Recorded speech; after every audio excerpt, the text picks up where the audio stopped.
Hi guys, welcome to Stylized Creations, and this is just a little teaser on the first tutorial series of this channel. In this tutorial series, I'm going to create this guy, a low poly characters model using Blender 2.9. Now this series is aimed at beginners. Yes, it's a beginners tutorial series, and in this series, I'm going to create a base mesh for him, some low poly textures using color palettes.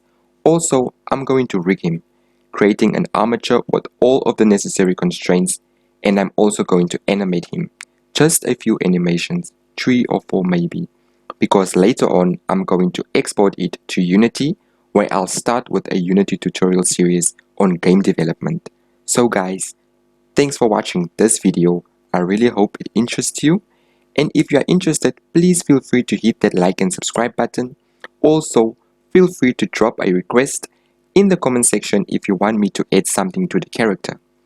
It will really help myself and this channel to grow. So guys, once again, thanks for watching this video. Stay safe and let's get started.